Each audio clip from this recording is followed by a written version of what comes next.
La pluie tambourinait contre les hautes fenêtres du cabinet d'avocat, créant une mélodie familière que Taï Fontenay connaissait par cœur. 9 heures du matin, et déjà 3 dossiers de divorce étalés sur son bureau en acajou. Elle ajusta ses lunettes de lecture et but une gorgée de son café noir. Toujours noir, jamais de sucre. Les émotions, c'était comme le sucre. Ça adoucissait momentanément, mais ça finissait toujours par laisser un goût amer. Depuis son propre divorce, il y a 4 ans, Thaïs avait érigé autour d'elle une forteresse professionnelle impénétrable. Dans les couloirs du palais de justice de Paris, on la surnommait l'iceberg, pas par méchanceté mais par respect. Elle était celle qui ne pleurait jamais avec ses clients, qui ne se laissait jamais émouvoir par les histoires les plus déchirantes. Et c'était exactement pour cette raison qu'elle était si demandée. Son assistante, Brigitte, frappa doucement à la porte avant d'entrer. « Maître Fontenay, votre rendez-vous de 10 heures est arrivé. Monsieur Octave Clairet. » Thaïs leva les yeux de ses papiers. Ce nom lui disait quelque chose.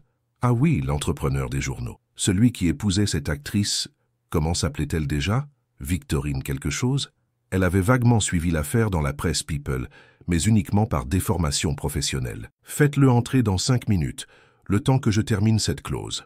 Mais 5 minutes plus tard, quand Octave Clairet poussa la porte de son bureau, Thaïs sentit quelque chose d'étrange se produire. L'homme qui se tenait devant elle ne ressemblait en rien au businessman confiant et rayonnant qu'elle avait vu en couverture des magazines. Ses cheveux châtains étaient légèrement ébouriffés, comme s'il avait passé la main dedans trop souvent. Ses yeux bleus, d'ordinaire pétillants selon les photos, semblaient éteints. Il portait un costume impeccablement taillé, mais quelque chose dans sa posture trahissait une immense fatigue. « Maître Fontenay », dit-il en lui tendant la main.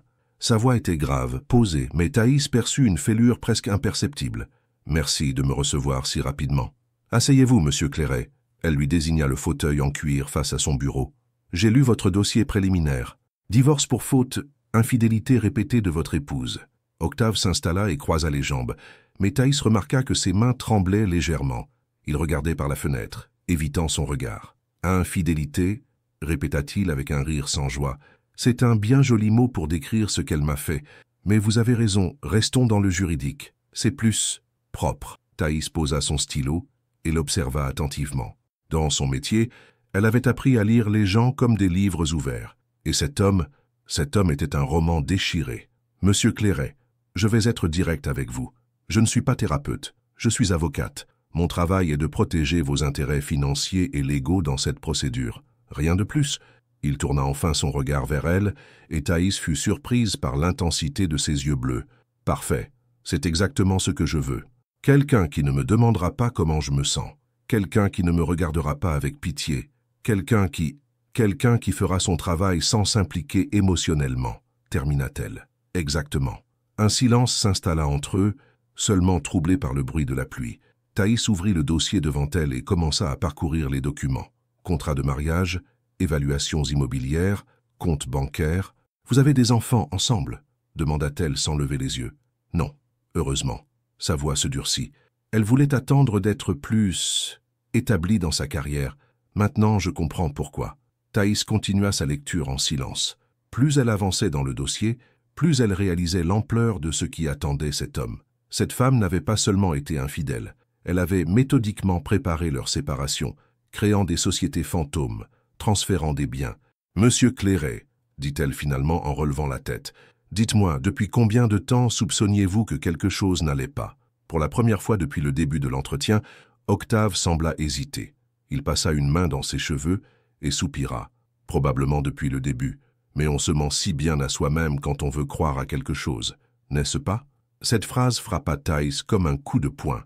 Elle connaissait cette sensation, cette capacité à s'aveugler par amour, à ignorer les signaux d'alarme. « Nous commencerons par faire un inventaire complet de vos biens, » dit-elle en se ressaisissant. « Et je vais avoir besoin de tous vos relevés bancaires des 3 dernières années. » Octave acquiesça et se leva pour partir. Arrivé à la porte, il se retourna. « Maître Fontenay, merci de ne pas me demander si ça va. La plupart des gens le font, et je ne sais jamais quoi répondre. » Et là, dans l'embrasure de la porte, Thaïs aperçut quelque chose qu'elle n'avait pas vu depuis longtemps dans les yeux d'un client. Une blessure si profonde qu'elle reconnut immédiatement la sienne. « À jeudi prochain, même heure, » dit-elle simplement. Quand la porte se referma, Thaïs resta immobile à son bureau, fixant l'endroit où Octave se tenait quelques secondes plus tôt. Pour la première fois depuis des années, Elle sentit une fissure dans sa cuirasse professionnelle. Et elle n'était pas sûre d'aimer cette sensation. Le jeudi suivant arriva plus vite que Thaïs ne l'aurait souhaité. Elle s'était surprise à penser à Octave Clairet plusieurs fois dans la semaine, ce qui ne lui ressemblait absolument pas. D'habitude, ses clients sortèrent de son esprit dès qu'il franchissait le seuil de son bureau. Mais quelque chose dans le regard de cet homme l'avait troublée. Elle ajustait une dernière fois les documents sur son bureau quand Brigitte annonça son arrivée. Cette fois, Octave entra avec une mallette en cuir noir et un air légèrement plus déterminé. Il portait un pull en cachemire gris sous sa veste, ce qui lui donnait un air moins formel, presque vulnérable. « Bonjour maître », dit-il en s'installant dans le même fauteuil que la semaine précédente. « J'ai apporté tout ce que vous m'avez demandé. » Thaïs remarqua qu'il avait les traits tirés, comme s'il n'avait pas beaucoup dormi. « Comment s'est passée votre semaine ?» demanda-t-elle avant de pouvoir s'en empêcher. Octave la regarda avec surprise, puis esquissa un sourire ironique. « Je croyais que vous ne posiez pas ce genre de questions. »« En effet, » répondit Thaïs en se raclant la gorge. « Pardonnez-moi, montrez-moi ces documents. » Pendant qu'Octave sortait les papiers de sa mallette, Thaïs l'observait discrètement. Ses gestes étaient précis, méthodiques, mais elle remarqua qu'il évitait de croiser son regard. Quand il posa les relevés bancaires sur le bureau, leurs doigts se frôlèrent accidentellement. Il retira sa main comme s'il s'était brûlé. « Tout y est », dit-il d'une voix neutre. « Compte personnel, compte professionnel, investissement ?» Thaïs commença à éplucher les documents. Au bout de quelques minutes, elle fronça les sourcils. « Ces virements vers la société Lumina Productions, c'est quoi exactement ?»« La boîte de production de Victorine », répondit Octave en serrant les mâchoires. Elle me disait que c'était pour financer ses projets cinématographiques. 2 millions d'euros en 18 mois. Thaïs leva les yeux vers lui. Vous vous rendez compte de l'ampleur de ces transferts? Maintenant, oui. Et vous n'avez jamais eu de doute? Octave se leva brusquement et se dirigea vers la fenêtre. Dehors, le ciel parisien était d'un gris uniforme et les passants se hâtaient sur le boulevard Saint-Germain. Vous savez ce que c'est d'être aveuglé par l'amour, maître Fontenay? Sa voix était à peine audible. Thaïs sentit son cœur se serrer. Oui, elle savait. Elle savait exactement ce que c'était. Nous ne sommes pas là pour parler de sentiments, dit-elle doucement. Non, vous avez raison. Il se retourna vers elle et cette fois, il ne détourna pas le regard. Mais parfois, les sentiments et l'argent sont si mêlés qu'on ne peut plus les séparer. Un silence pesant s'installa.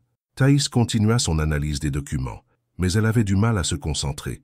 Cet homme dégageait une mélancolie qui faisait écho à la sienne. « Monsieur Clairet, » dit-elle finalement, « je dois vous dire que votre situation est plus complexe que je ne le pensais. Votre épouse semble avoir orchestré une véritable stratégie financière. »« Une stratégie » répéta-t-il amèrement. « Dire que je croyais qu'elle m'aimait. Avez-vous des preuves de ces relations extra-conjugales ?» Octave retourna s'asseoir et sortit son téléphone. Sans un mot, il fit défiler plusieurs photos et le tendit à Thaïs. Sur l'écran, on voyait Victorine dans les bras d'un homme qu'elle ne reconnaissait pas devant un restaurant chic. « Son agent artistique », expliqua Octave. « Cela fait apparemment 2 ans que ça dure, j'ai découvert ça il y a 3 semaines. »« Comment ?»« Par hasard. J'étais rentré plus tôt d'un voyage d'affaires et... » Il s'interrompit, passant une main sur son visage. « Peu importe. Ce qui compte, c'est que j'ai les preuves. » Thaïs étudia les photos avec attention professionnelle, mais elle ne pouvait s'empêcher d'imaginer la douleur qu'Octave avait dû ressentir en découvrant ces images. « Ces photos sont-elles accompagnées de témoignages? Mon chauffeur était avec moi ce soir-là. Il a tout vu. Parfait. Cela renforcera considérablement notre dossier. » Octave rangea son téléphone et la regarda intensément. « Maître Fontenay, puis-je vous poser une question personnelle? Je préférerais que vous vous absteniez. Pourquoi faites-vous ce métier ?» La question prit Thaïs au dépourvu. « Pardon ?» Le droit de la famille. Tous ces couples qui se déchirent, tous ces rêves brisés. Pourquoi avoir choisi de passer vos journées au milieu de tant de souffrances? Thaïs sentit ses défenses se dresser immédiatement. Parce que quelqu'un doit protéger ceux qui ne peuvent plus se protéger eux-mêmes. « Et qui vous protège, vous ?» Cette question la transperça comme une lame. Personne. Personne ne la protégeait. Et c'était exactement comme elle le voulait. « Monsieur Clairet, nous devons rester concentrés sur votre affaire. »« Bien sûr, pardonnez-moi. » Ils passèrent l'heure suivante à examiner d'autres documents, mais l'atmosphère avait changé. Quelque chose d'indicible flottait entre eux, une compréhension mutuelle qu'aucun des deux n'osait nommer. Quand le rendez-vous se termina, Octave se leva lentement. « Maître Fontenay, merci de ne pas me regarder comme les autres. » « Comment vous regardent les autres? Comme une victime, comme quelqu'un à plaindre. » Thaïs le fixa un long moment. « Vous n'êtes pas une victime, monsieur Clairet. Vous êtes quelqu'un qui a eu le courage de faire confiance. C'est différent. Pour la première fois depuis qu'elle le connaissait, Octave sourit. Un vrai sourire. À la semaine prochaine, maître. Quand il partit, Thaïs resta assise dans son fauteuil, le cœur battant. Elle venait de franchir une ligne invisible, et elle le savait. Et pour la première fois depuis longtemps, elle n'était pas sûre de vouloir faire marche arrière. Thaïs n'arrivait plus à dormir. Cela faisait 3 nuits qu'elle se tournait et se retournait dans son lit, repensant aux mots d'Octave. « Et qui vous protège, vous ?» Cette question la hantait, résonnant dans le silence de son appartement du 7e arrondissement. Elle était en train de préparer son café matinal quand son téléphone sonna. 7 heures du matin. Qui pouvait bien l'appeler si tôt? Maître Fontenay? La voix d'Octave était tendue, presque paniquée. « Monsieur Clairet, que se passe-t-il? Ils ont publié un article dans Paris Match. Victorine, elle raconte sa version de l'histoire. » Thaïs sentit son estomac se nouer. Quel genre d'article? Le genre qui fait de moi un mari violent et manipulateur. Pourriez-vous me retrouver quelque part? J'ai besoin de vous montrer ça. L'urgence dans sa voix était palpable. Thaïs regarda l'horloge. Elle avait une audience à 10 heures, mais c'était dans 3 heures. Café de fleurs dans 30 minutes, dit-elle sans réfléchir. 25 minutes plus tard, Thaïs poussait la porte du célèbre café de Saint-Germain-des-Prés. Elle aperçut Octave au fond de la salle, affalé dans une banquette rouge, le magazine ouvert devant lui. Il avait l'air d'un homme qui venait de recevoir un coup de massue. « Montrez-moi », dit-elle en s'asseyant face à lui. Octave fit glisser le magazine vers elle. En couverture, une photo de Victorine, les larmes aux yeux, avec ce titre « Mon mari m'a brisé ». Le témoignage bouleversant de Victorine Moreau. Thaïs parcourut l'article en diagonale. Chaque ligne était plus accablante que la précédente. Victorine y décrivait un Octave jaloux, possessif, qui contrôlait ses finances et l'isolait de ses amis. Elle parlait de violence psychologique et de chantage affectif. C'est l'inverse complet de la réalité, murmura Octave. Comment peut-elle dire de telles choses? Thaïs leva les yeux vers lui. Son visage était livide. Ses mains tremblaient légèrement autour de sa tasse de café. Monsieur Clairet, regardez-moi. Il releva péniblement la tête. Est-ce que vous lui avez déjà fait du mal? Physiquement ou psychologiquement? Jamais. Sa voix était ferme malgré sa détresse. Jamais je n'ai levé la main sur elle. Jamais je ne l'ai menacée ou manipulée. J'étais probablement trop conciliant, au contraire. Thaïs l'observa attentivement. Dans son métier, elle avait appris à détecter les mensonges. Et cet homme disait la vérité. Elle prend les devants, analysa Thaïs. C'est une stratégie de défense. En vous salissant publiquement, elle espère que vous n'oserez plus l'attaquer en justice. Et si les gens la croient? Les gens croient toujours la première version qu'ils entendent. C'est pourquoi nous devons riposter intelligemment. Octave passa une main dans ses cheveux, un geste que Thaïs commençait à connaître. Ma réputation, mon entreprise, tout ce que j'ai construit risque de s'effondrer. Pas si nous jouons bien nos cartes. Un silence s'installa entre eux.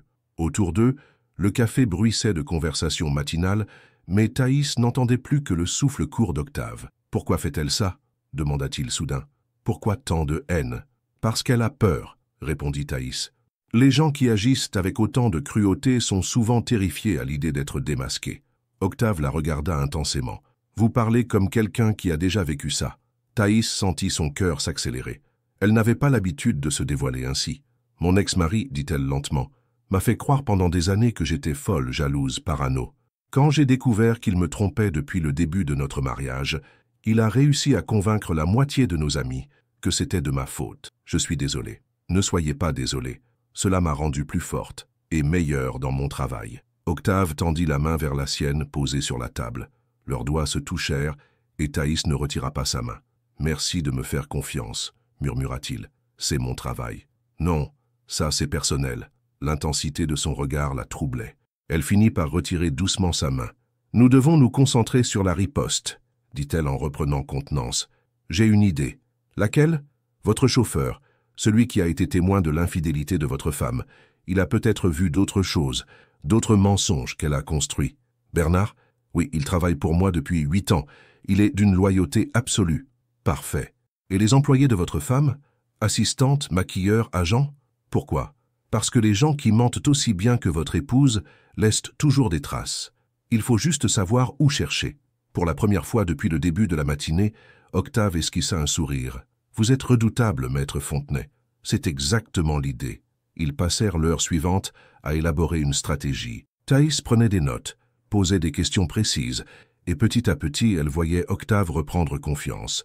Quand ils se levèrent pour partir, il la retint par le bras. « Thaïs, dit-il, utilisant son prénom pour la première fois. Merci de ne pas m'avoir lâché. » Le prénom dans sa bouche la fit frissonner. « Octave, nous allons gagner cette bataille. J'aimerais en être aussi sûr que vous. Faites-moi confiance. » Sur le trottoir de Saint-Germain, ils se séparèrent. Mais en regardant Octave s'éloigner dans la foule parisienne, Thaïs réalisa quelque chose qui la terrifiait. Elle ne se battait plus seulement pour un client.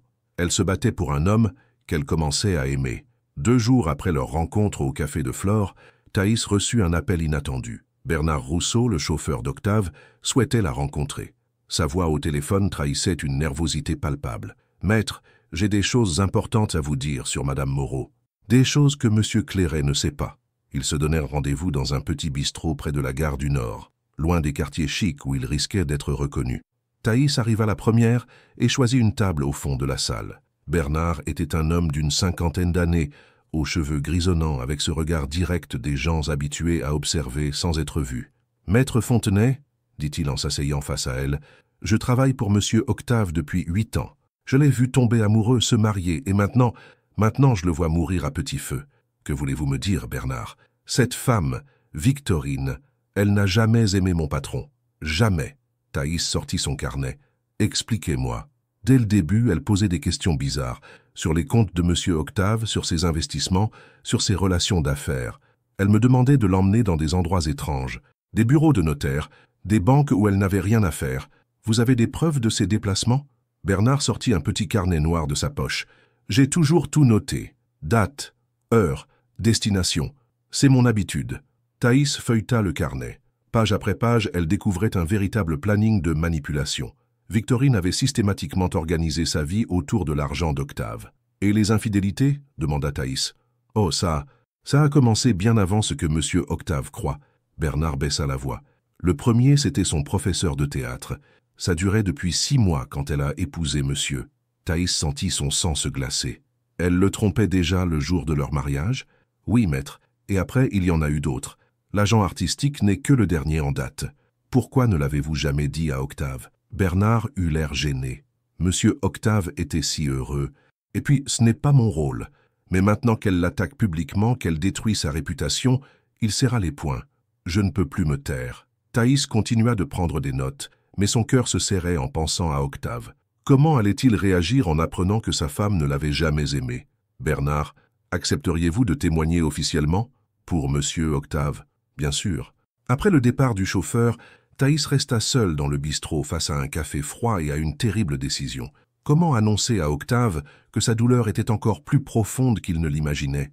Elle l'appela dans l'après-midi. « Octave, c'est Thaïs, il faut qu'on se voie. Ce soir, si possible. Quelque chose ne va pas? J'ai du nouveau sur votre affaire. Pouvez-vous passer à mon bureau vers 19h? J'y serai. » À 19h précise, Octave frappa à la porte du bureau de Thaïs. Le cabinet était vide, silencieux, baigné par la lumière douce des lampes de bureau. Quand il entra, Thaïs fut frappé par son apparence. Il avait retrouvé un peu de couleur, comme si leur alliance l'avait rassuré. « Bonsoir, dit-il en s'approchant d'elle. Vous avez l'air soucieuse. » Thaïs hésita.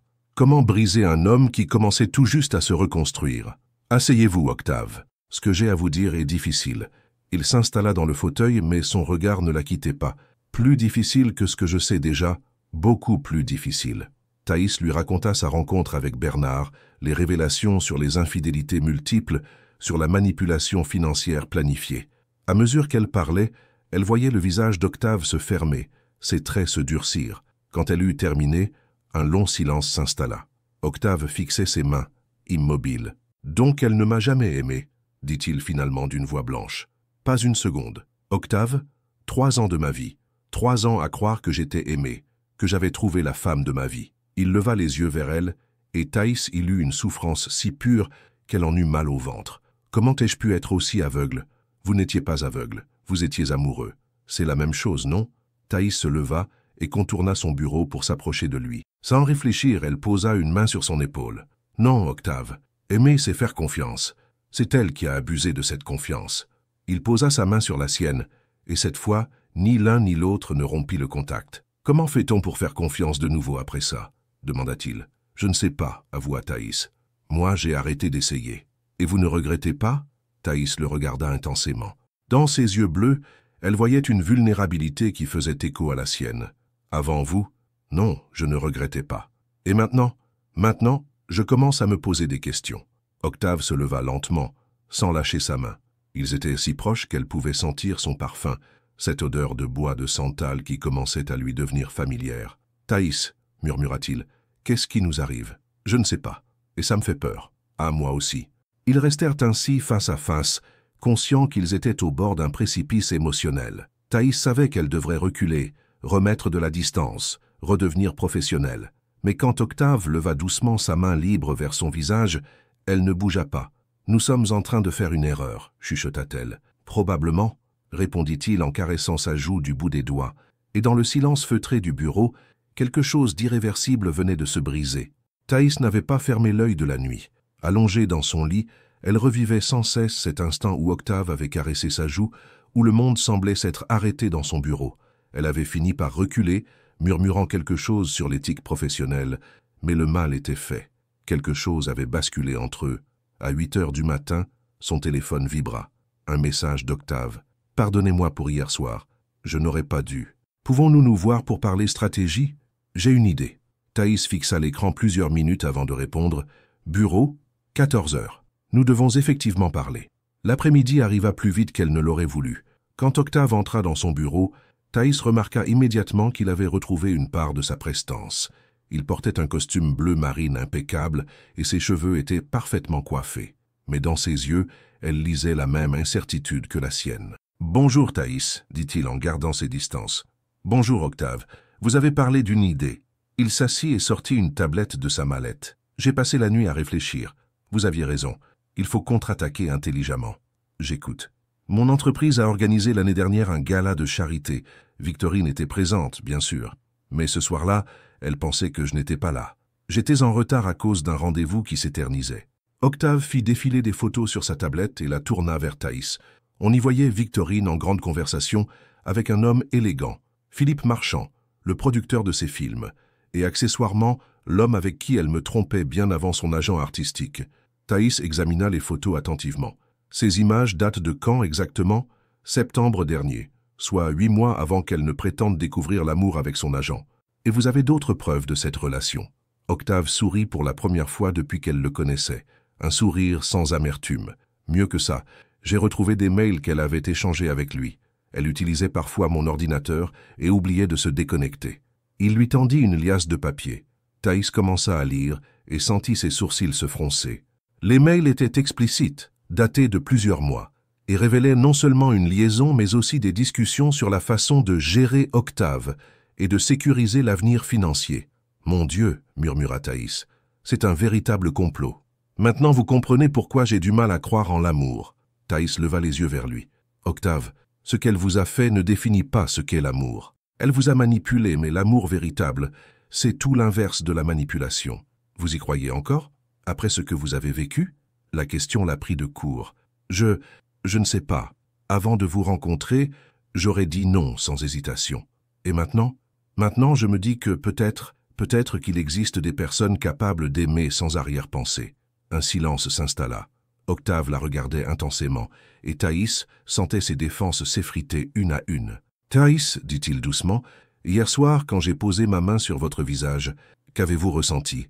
Octave, nous ne devrions pas... Répondez-moi, s'il vous plaît. » Thaïs ferma les yeux un instant, puis les rouvrit. « J'ai ressenti de la paix.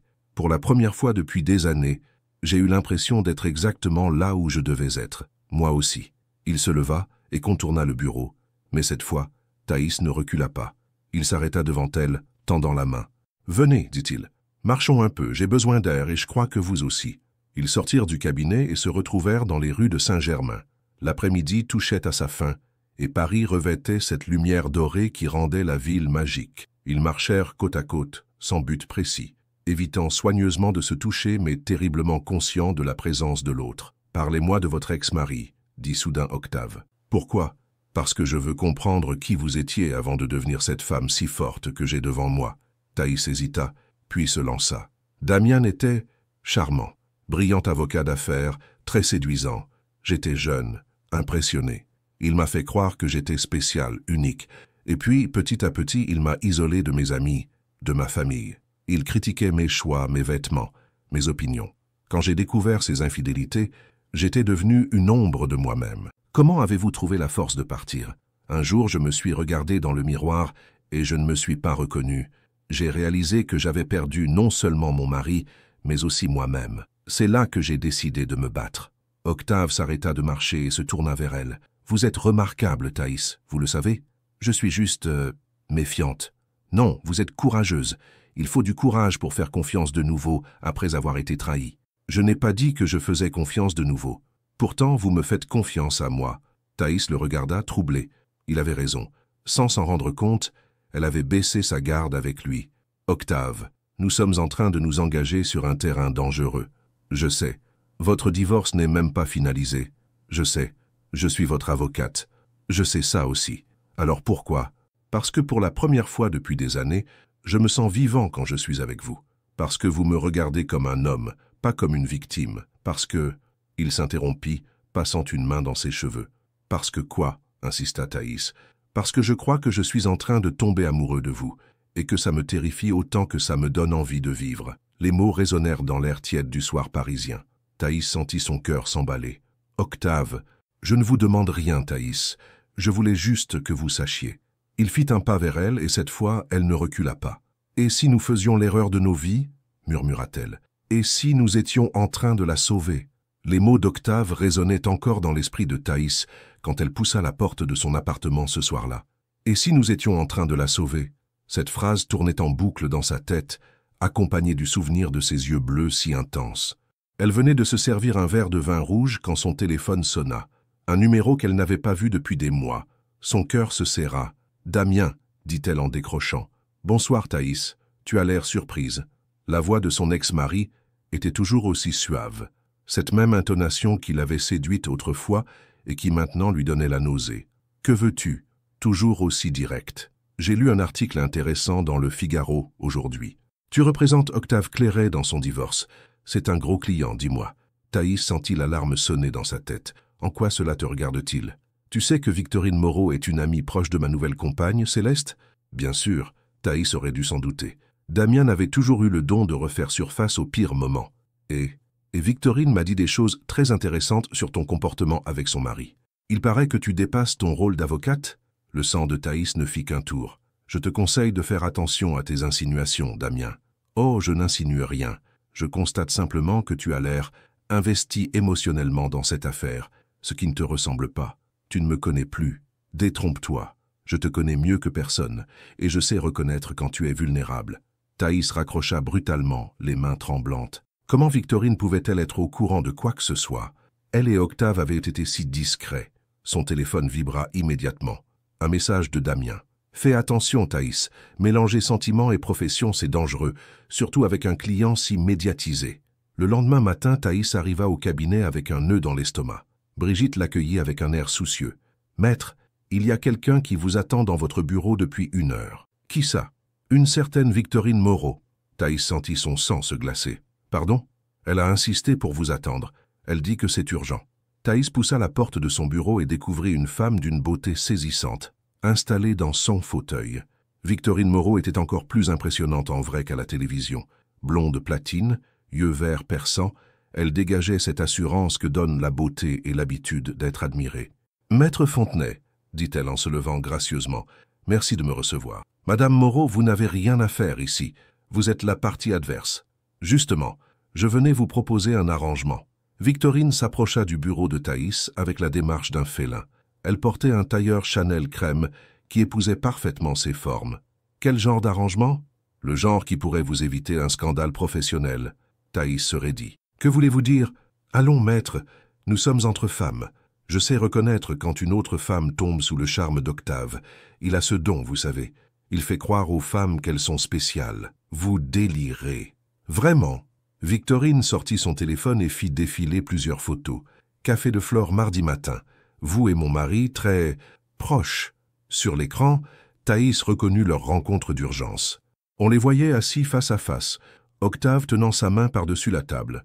Et celle-ci, continua Victorine en montrant une autre photo. Hier soir, boulevard Saint-Germain. Vous marchiez ensemble comme des amoureux.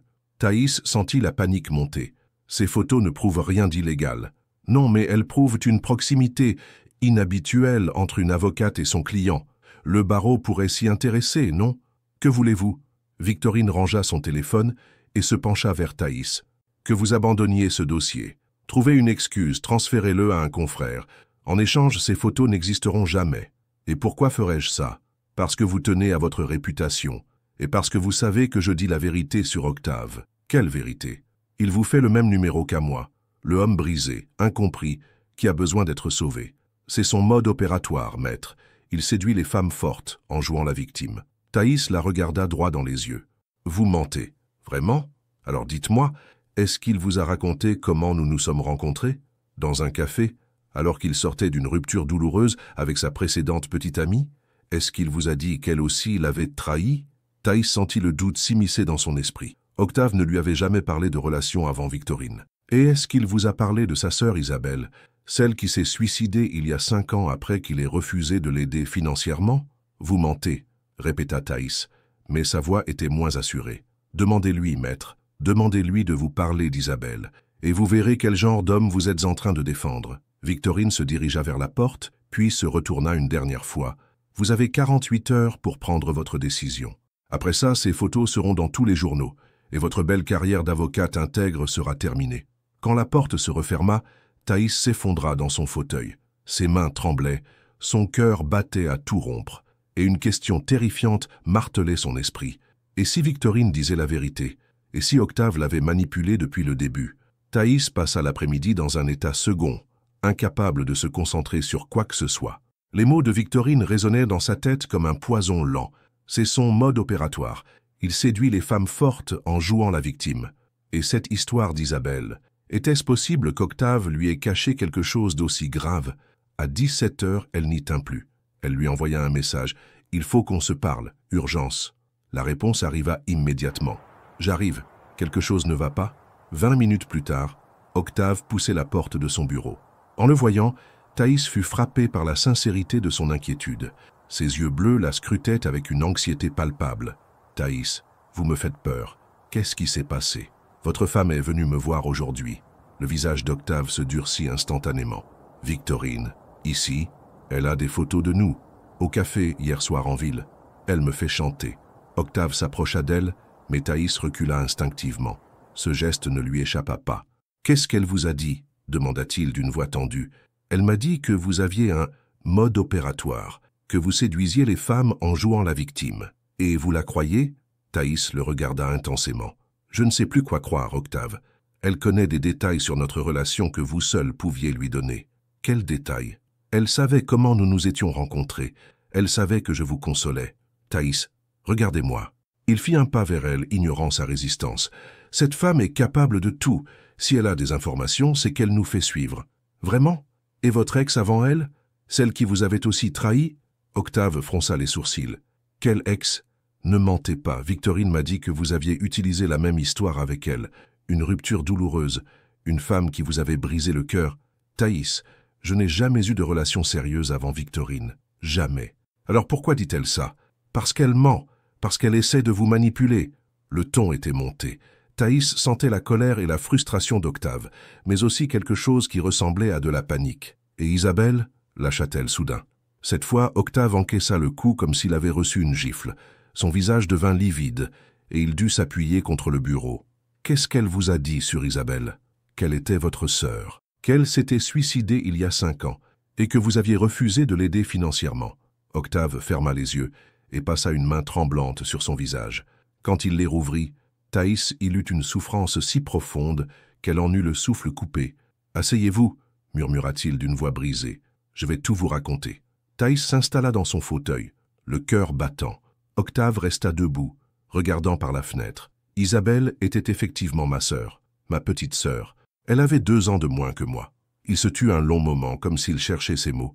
Elle était fragile, bipolaire. Depuis l'adolescence, elle alternait entre des phases d'euphorie où elle claquait tout son argent et des phases de dépression où elle ne sortait plus de chez elle. Que s'est-il passé? Il y a 5 ans, elle m'a demandé 50 000 € pour monter sa propre boîte de graphisme, disait-elle. Mais je savais qu'elle était dans une phase maniaque. J'ai refusé de lui donner l'argent directement. Octave se retourna vers Thaïs, les larmes aux yeux. Je lui ai proposé de financer sa formation, de l'aider à trouver un emploi stable, de payer ses soins psychiatriques. Tout, sauf lui donner une grosse somme d'argent qu'elle aurait dilapidée en quelques semaines. Et elle a pris ça pour un rejet. Elle m'a dit que je ne croyais pas en elle, que j'étais comme tous les autres. Elle est partie de chez moi en claquant la porte. La voix d'Octave se brisa. 3 jours plus tard, elle avalait une boîte de somnifères. Le mot qu'elle a laissé disait « Personne ne croit en moi, même pas mon frère ». Thaïs sentit ses yeux s'embuer. « Octave, vous savez ce que c'est de vivre avec ça? De se dire chaque jour que si j'avais dit oui, si j'avais fermé les yeux sur sa maladie, elle serait peut-être encore vivante ?» Il s'effondra dans le fauteuil face à elle, la tête dans les mains. « C'est pour ça que j'ai épousé Victorine si vite, parce que j'avais besoin de me raccrocher à quelque chose, à quelqu'un, parce que j'avais peur de finir seule avec ma culpabilité. » Thaïs se leva et contourna son bureau. Sans hésitation, elle s'agenouilla devant lui et prit ses mains dans les siennes. « Regardez-moi, Octave. » Il leva des yeux rougis vers elle. « Vous n'êtes pas responsable de la mort de votre sœur. Vous avez fait ce que vous pensiez être le mieux pour elle. Comment pouvez-vous en être sûr? Parce que je vous connais. Parce que depuis des semaines, je vous observe et que je vois qui vous êtes vraiment. Vous n'êtes pas un manipulateur, Octave. Vous êtes un homme blessé qui essaie de guérir. Et si Victorine avait raison? Et si j'étais en train de vous manipuler sans même m'en rendre compte? » Thaïs caressa doucement son visage, essuyant une larme sur sa joue. « Alors vous seriez le manipulateur le plus sincère que j'ai jamais rencontré. » Pour la première fois depuis le début de leur conversation, Octave esquissa un sourire. « Thaïs, qu'est-ce qu'on fait maintenant? » « Maintenant, on va détruire Victorine. Légalement, bien sûr. Et nous ?» Thaïs hésita. Les révélations de la journée avaient ébranlé ses certitudes. Mais regarder Octave se confier ainsi, le voir si vulnérable et si vrai, avait balayé tous ses doutes. Nous, on va prendre le risque d'être heureux. Même si c'est compliqué, surtout si c'est compliqué. Octave se pencha vers elle et cette fois, quand leurs lèvres se rencontrèrent, aucun des deux ne recula. Dans le silence de ce bureau parisien, 2 cœurs brisés venèrent de décider de se reconstruire ensemble. Le lendemain matin, Thaïs se réveilla avec une sensation qu'elle n'avait pas ressentie depuis des années, celle d'être exactement là où elle devait être. Le baiser qu'elle avait partagé avec Octave la veille résonnait encore sur ses lèvres. Pour la première fois, elle n'éprouvait aucun regret. À 8 heures précises, son téléphone sonna. « Octave. »« Bonjour » dit-elle avec un sourire dans la voix. « Bonjour, vous. J'ai réfléchi toute la nuit à ce que nous a dit Victorine. Et j'ai une idée. Je vous écoute. Philippe Marchand, le producteur avec qui elle me trompe. Il a une réputation exécrable dans le milieu. Si nous creusons du côté de ces autres relations, nous pourrions trouver des témoins. » Thaïs s'assit dans son lit, déjà en mode stratégique. « Vous pensez à quelqu'un en particulier ?»« Éléonore Dufresne, une actrice avec qui il a travaillé l'année dernière. Aux dernières nouvelles, leur collaboration s'est très mal terminée. »« Parfait. Je vais la contacter ce matin. »« Thaïs ?»« Oui, hier soir. Ce qui s'est passé entre nous.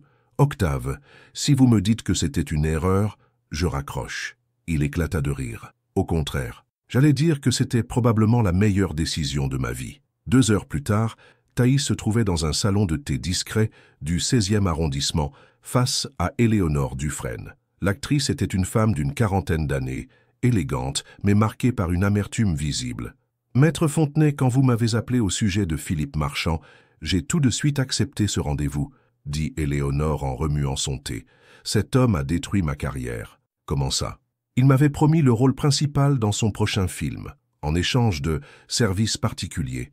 Quand j'ai refusé de coucher avec lui, non seulement il m'a retiré le rôle, mais il a fait en sorte que plus aucun producteur ne veuille travailler avec moi. » Thaïs prenait des notes attentivement. « Avez-vous des preuves de ces propositions ? Mieux que ça, j'ai des enregistrements. » Éléonore sortit son téléphone et fit écouter à Thaïs plusieurs messages vocaux explicites de Philippe Marchand. Dans l'un d'eux, il mentionnait même Victorine. « Ma petite protégée me donne ce que je veux, elle. C'est pour ça qu'elle décroche tous les rôles. »« Mon Dieu, » murmura Thaïs, « vous accepteriez de témoigner ?»« Avec plaisir. Il est temps que cet homme paie pour ce qu'il fait. » En sortant du salon de thé, Thaïs avait l'impression de tenir un atout majeur. Elle appela immédiatement Octave. « J'ai du nouveau, rejoignez-moi au bureau, nous devons parler stratégie. » 1 heure plus tard, ils étaient installés dans le bureau de Thaïs, les enregistrements d'Éléonore diffusés sur l'ordinateur. Octave écoutait, le visage de plus en plus sombre. « Donc Victorine se prostituait littéralement pour décrocher des rôles, dit-il, quand l'enregistrement se termina. Et elle vous faisait financer ses projets cinématographiques pendant qu'elle couchait avec le producteur pour les obtenir. Le plus ironique, c'est qu'elle va me faire passer pour un mari violent et manipulateur dans les médias. Thaïs se leva et alla s'appuyer contre le rebord de la fenêtre. « Octave, j'ai pris une décision concernant son ultimatum. »« Laquelle ? » ?»« Je ne lâche pas l'affaire, quoi qu'il arrive. Mais vos photos, votre réputation ? » ?»« Ma réputation, je la défendrai en prouvant que j'ai raison. Et pour les photos, elle sourit. J'ai aussi mes contacts dans la presse. » Octave se leva et s'approcha d'elle. « Vous êtes sûr ? Si ça se passe mal, ça ne se passera pas mal. Nous avons trop d'éléments contre elle maintenant. » Il posa ses mains sur ses hanches et Thaïs sentit son cœur s'accélérer. « Qu'est-ce qui nous arrive, Thaïs ?» murmura-t-il. « Il y a 1 mois, j'étais un homme brisé qui ne croyait plus en rien. Et maintenant ? Et maintenant ? Maintenant, j'ai envie de me battre. Pour moi, pour nous, pour que justice soit rendue. C'est ça l'amour, Octave. Ça donne envie de devenir meilleur. » Il caressa doucement sa joue. « Vous m'avez sauvé, vous savez. » « Non. Nous nous sommes sauvés mutuellement. » Leur baiser fut interrompu par la sonnerie du téléphone de Thaïs. Un numéro inconnu. « Maître Fontenay ? Ici, journaliste à Paris Match. Nous avons reçu des photos compromettantes vous concernant. Souhaitez-vous faire une déclaration ?» Thaïs regarda Octave et sourit. « Effectivement, j'ai une déclaration à faire, et je pense qu'elle va vous intéresser. Nous vous écoutons. Je confirme ma relation personnelle avec Monsieur Octave Clairet, une relation née de la découverte d'un homme intègre, victime d'un complot orchestré par son épouse et son amant. Une relation que nous assumons pleinement. » Le journaliste sembla surpris. « Vous confirmez donc les accusations de manipulation professionnelle ? » « Je confirme qu'une femme manipulatrice et vénale a tenté de faire chanter une avocate qui découvrait ses crimes, et que cette tentative a échoué. Avez-vous des preuves de ces accusations ?» Thaïs regarda Octave qui lui fit un signe d'encouragement. « Rendez-vous demain matin, 10 heures, au palais de justice.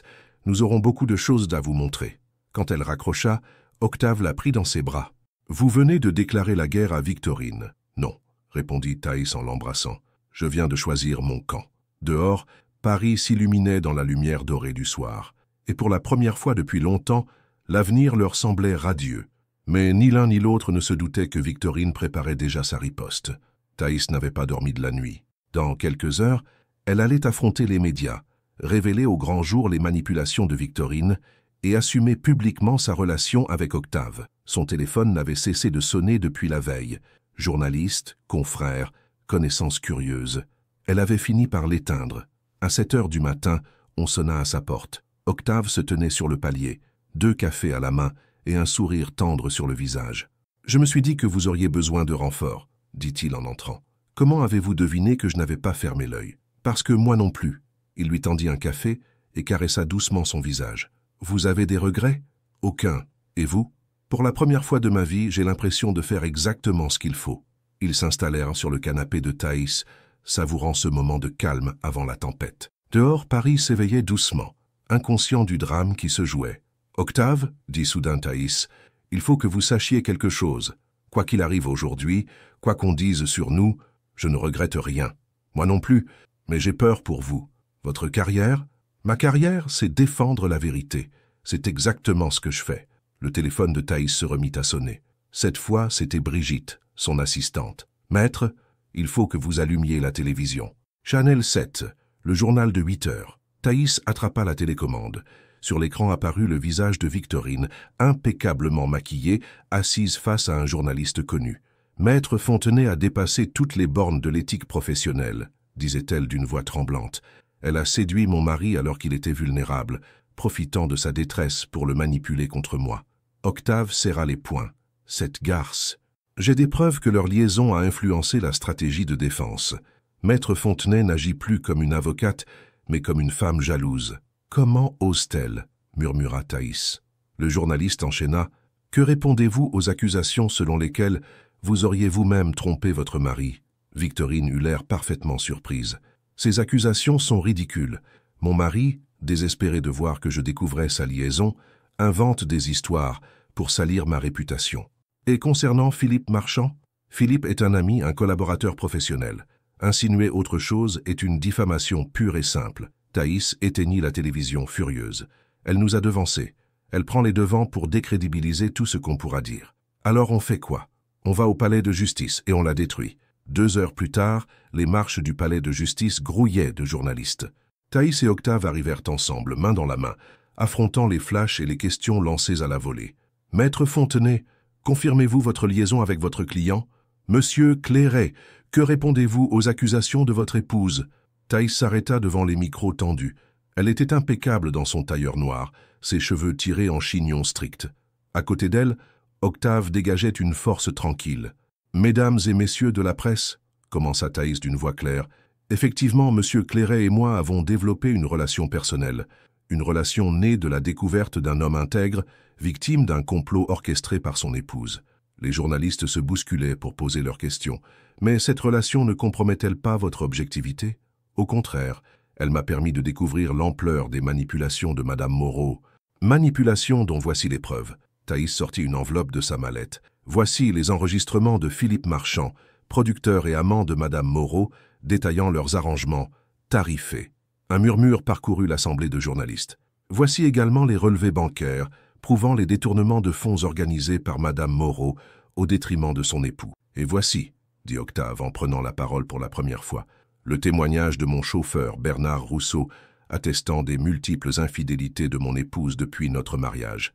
Monsieur Clairet, lança un journaliste, comment réagissez-vous aux accusations de violence psychologique?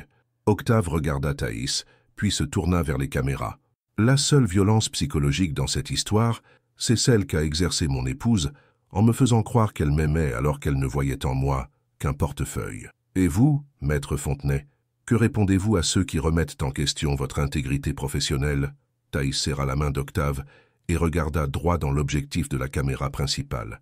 Je réponds que l'amour ne rend pas aveugle quand il est vrai. Au contraire, il ouvre les yeux. C'est parce que j'ai appris à connaître l'homme que Monsieur Clairet est vraiment que j'ai compris l'ampleur de la manipulation dont il était victime. Assumez-vous cette relation malgré les conséquences sur votre carrière? J'assume cette relation surtout à cause des conséquences sur ma vie. Pour la première fois depuis des années, j'ai trouvé quelqu'un qui mérite qu'on se batte pour lui. Un silence s'installa. Puis soudain une voix s'éleva dans la foule de journalistes. « Et si vous vous trompiez, maître? Et si vous étiez vous aussi en train de vous faire manipuler ?» Thaïs chercha du regard d'où venait cette voix et la découvrit.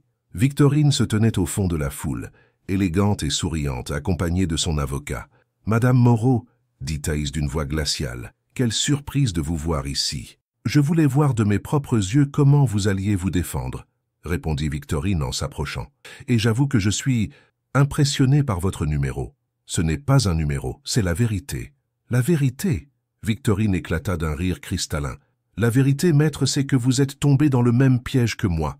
Octave est un maître manipulateur, et vous venez de détruire votre réputation pour un homme qui vous abandonnera dès qu'il aura obtenu ce qu'il veut. »« Taisez-vous, » gronda Octave. « Oh, mais je ne fais que commencer, mon cher ex-mari. » Victorine sortit son téléphone. « Voulez-vous que je diffuse les messages que vous m'avez envoyés il y a encore 3 jours, ceux où vous me suppliez de revenir ?» Thaïs sentit son sang se glacer.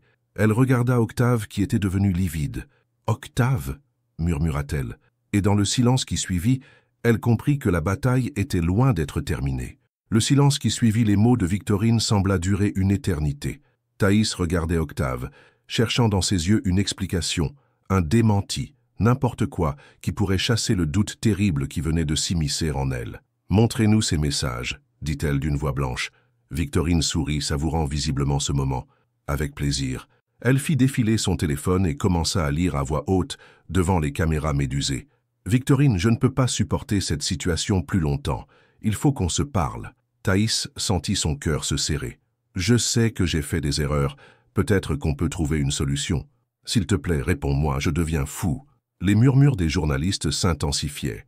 Thaïs avait l'impression que le sol se dérobait sous ses pieds. « Octave, » murmura-t-elle, « dites-moi que ce n'est pas vrai. » Octave ferma les yeux, comme s'il rassemblait son courage. Quand il les rouvrit, son regard était clair et déterminé. « C'est vrai, » dit-il d'une voix forte. « J'ai envoyé ces messages. » Un frisson parcourut l'assemblée.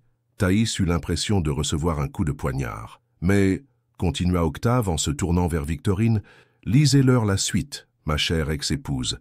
Allez-y, lisez tous les messages. » Victorine hésita pour la première fois. « Je ne vois pas pourquoi. Parce que vous cachez volontairement le contexte. » Octave sortit son propre téléphone. « Permettez-moi de compléter votre lecture sélective. » Il se tourna vers les caméras. Effectivement, j'ai écrit à Victorine il y a 3 jours. Voici pourquoi. Il lut à son tour. Victorine, je ne peux pas supporter cette situation plus longtemps. Il faut qu'on se parle. De la façon dont tu vas rembourser les 2 millions d'euros que tu as détournés. Victorine pâlit. Je sais que j'ai fait des erreurs. Celle de te faire confiance, par exemple. Peut-être qu'on peut trouver une solution. Un échéancier de remboursement qui t'évite la prison. S'il te plaît, réponds-moi, je deviens fou de découvrir chaque jour l'ampleur de tes mensonges. Le silence était maintenant total. Même les journalistes avaient cessé de poser des questions. Vous voulez la suite? Continua Octave, implacable. Voici sa réponse. Il fit défiler son téléphone et lut « Tu peux toujours courir, Octave. Je ne te dois rien. Et d'ailleurs, bonne chance pour prouver quoi que ce soit. J'ai des amis très bien placés. » Victorine reculait lentement, mais Octave n'en avait pas terminé. « Et voici mon dernier message, » dit-il en regardant Thaïs droit dans les yeux. « Celui que j'ai envoyé après avoir rencontré la femme qui m'a redonné foi en l'amour véritable. » Il lut d'une voix émue « Victorine, merci. Grâce à toi, j'ai appris à reconnaître la manipulation. Et grâce à cette leçon, j'ai pu reconnaître l'amour sincère quand il s'est présenté à moi. Je ne te contacterai plus jamais. » Thaïs sentit les larmes monter à ses yeux. Octave se tourna vers elle et prit ses mains. « Thaïs, je vous ai caché ces messages parce que j'avais honte. Honte d'avoir encore essayé de raisonner cette femme, de récupérer mon argent par la négociation plutôt que par la justice. Mais jamais, jamais je n'ai voulu la récupérer. Pourquoi ne me l'avez-vous pas dit? Parce que j'avais peur que vous pensiez que j'étais encore attaché à elle. Alors que la vérité, c'est que ces messages m'ont libéré. Ils m'ont fait comprendre définitivement qui elle était. » Victorine tenta une dernière attaque. Vous ne voyez pas qu'il vous manipule, qu'il retourne la situation à son avantage. Mais cette fois, personne ne l'écoutait plus. Thaïs regardait Octave, et dans ses yeux, elle ne voyait que vérité et vulnérabilité. « Montrez-moi le téléphone, » dit-elle doucement. Octave lui tendit son téléphone sans hésitation. Thaïs fit défiler les messages, lut les dates, les contextes. Tout était cohérent. « Et maintenant ?» dit une voix familière derrière eux. « J'aimerais ajouter quelque chose. » Tout le monde se retourna. Bernard, le chauffeur d'Octave, s'avançait dans la foule, accompagné d'un homme en costume que Thaïs ne reconnaissait pas. « Maître Fontenay, » dit Bernard, « voici commissaire Durand de la brigade financière. Il souhaite s'entretenir avec Madame Moreau. » Le commissaire s'approcha de Victorine. « Madame, nous avons un mandat d'arrêt contre vous. Escroquerie en bande organisée, blanchiment d'argent et détournement de fonds. »« Quoi ?» Victorine recula, paniquée. « Vous n'avez aucune preuve. Détrompez-vous, Monsieur Marchand a parlé. En détail, il semblerait que votre petit arrangement ne se limitait pas à Monsieur Clairet. » Victorine regarda autour d'elle, cherchant une issue. Son avocat avait mystérieusement disparu. « Octave, » dit-elle soudain, retrouvant son ton suppliant. « Tu ne vas pas laisser faire ça? Nous avons été mariés, nous avons été heureux. »« Non, Victorine, » répondit Octave avec une sérénité nouvelle. « Toi, tu as joué à être heureuse. Moi, j'ai appris ce que c'était vraiment. » Il se tourna vers Thaïs, et devant toutes les caméras, devant tous les journalistes, il la prit dans ses bras. « Thaïs Fontenay, » dit-il d'une voix qui portait dans tout le parvis, « vous m'avez appris qu'aimer, ce n'est pas avoir peur de perdre quelqu'un. C'est avoir envie de devenir quelqu'un de bien pour le mériter. Octave, je vous aime, pas parce que vous m'avez sauvé, mais parce que vous m'avez montré que je pouvais me sauver moi-même. » Thaïs sourit à travers ses larmes. « Et moi, je vous aime parce que vous m'avez rappelé ce que c'était que de faire confiance à quelqu'un qui le mérite vraiment. Leur baiser, sous les flashs des photographes, c'est là non seulement leur amour, mais aussi la fin du cauchemar. » Pendant qu'on emmenait Victorine menottes au poignet, Thaïs et Octave restaient enlacés, indifférents au chaos autour d'eux. « Alors, » murmura Octave à son oreille, « prête pour un nouveau chapitre? Avec vous? Prête pour toute une vie de nouveaux chapitres. » Et tandis que Paris continuait de vivre autour d'eux, 2 cœurs brisés venèrent de comprendre que l'amour véritable n'était pas celui qui répare, mais celui qui révèle la beauté de ce qui n'a jamais été cassé. 18 mois plus tard, le café de Flore baignait dans cette lumière dorée de fin d'après-midi que Thaïs aimait tant. Elle était assise à la même table où, pour la première fois, elle avait vu Octave s'effondrer devant l'article de Paris Match. Aujourd'hui, elle l'attendait avec un sourire paisible, feuilletant distraitement le Figaro qui titrait « Procès Moreau-Marchand, 4 ans de prison ferme pour escroquerie en bande organisée ». Elle leva les yeux quand elle le vit approcher. Octave marchait d'un pas léger, ses cheveux ébouriffés par le vent parisien, un bouquet de pivoines blanches à la main, ses fleurs préférées, qu'il avait appris à connaître au fil des mois. « Excusez mon retard, maître », dit-il en l'embrassant tendrement. Réunion qui s'éternisait. Maître, elle rit. Nous ne sommes plus au tribunal, monsieur Clairet. Force de l'habitude. Et puis, il s'assit face à elle, ses yeux bleus pétillants de malice. J'aime rappeler que je suis amoureux de la meilleure avocate de Paris. Flatteur. Ils commandèrent leur boisson, un café serré pour lui, un thé Earl Grey pour elle, ces petites habitudes qui tissent la complicité des couples heureux. Thaïs observait discrètement Octave. Ces 18 mois l'avaient transformé. Le homme brisé qu'elle avait rencontré avait laissé place à un homme apaisé, sûr de lui, rayonnant d'une confiance retrouvée. « Tu sais à quoi je pensais en venant ici ?» dit-il soudain. « À quoi ?»« À cette phrase que tu m'as dite le premier jour, « Vous n'êtes pas une victime. Vous êtes quelqu'un qui a eu le courage de faire confiance. » Thaïs sourit. « Et maintenant ?»« Maintenant, je comprends que tu avais raison. Victorine ne m'a pas détruit. Elle m'a juste égaré. Mais c'est toi qui m'as ramené sur le bon chemin. Non, Octave, c'est toi qui as choisi de reprendre ce chemin. Moi, j'ai juste marché à côté de toi. » Il prit sa main par-dessus la table, ce geste devenu si naturel entre eux. « Tu as des nouvelles du cabinet ?» Thaïs hocha la tête. Depuis l'affaire Victorine, sa réputation avait décuplé. Elle était devenue la référence en matière de divorce complexe, mais plus encore, elle était respectée pour son intégrité. Jamais un client ne l'avait accusée de partialité depuis qu'elle avait prouvé qu'on pouvait mélanger cœur et profession sans perdre son éthique. Brigitte m'a annoncé 3 nouvelles affaires cette semaine. Des femmes, principalement. Elles disent qu'elles me font confiance parce que je connais l'amour autant que le droit. Et Bernard, toujours ton chauffeur personnel? Officieusement, oui. Il refuse que je lui donne un titre officiel, mais il dit qu'il aime bien s'occuper de sa petite avocate. Ils rirent ensemble. Bernard était devenu plus qu'un employé, un ami, un protecteur bienveillant qui veillait sur eux deux avec une affection paternelle. « Thaïs, » dit soudain Octave d'une voix plus grave, « il y a quelque chose que je veux te dire. » Elle perçut un changement dans son ton et redressa la tête. « Quoi ?»« J'ai reçu une lettre, d'Isabelle. »« Comment ça ?»« Mais pas de ma sœur. » Il sourit doucement. « De sa meilleure amie, Isabelle Petit. Elle avait gardé le même prénom en mémoire de Bella. Elle m'écrit depuis le Canada où elle vit maintenant. » Thaïs sentit son cœur se serrer. Octave parlait rarement de sa sœur, mais elle savait que cette blessure, bien qu'apaisée, était toujours présente. Qu'est-ce qu'elle dit? Que Bella lui avait parlé de moi dans ces dernières semaines, qu'elle ne m'en voulait pas, au contraire. Elle comprenait ma décision. Elle avait même dit, sa voix se brisa légèrement. Elle avait dit qu'elle espérait que j'aurais le courage de refaire confiance à l'amour un jour. Oh, Octave, cette lettre m'a libéré d'un poids que je ne savais même pas que je portais encore, et ça m'a fait comprendre quelque chose d'important. Il se leva soudain et fit le tour de la table. Thaïs le regarda intrigué, tandis qu'il s'agenouillait à côté de sa chaise.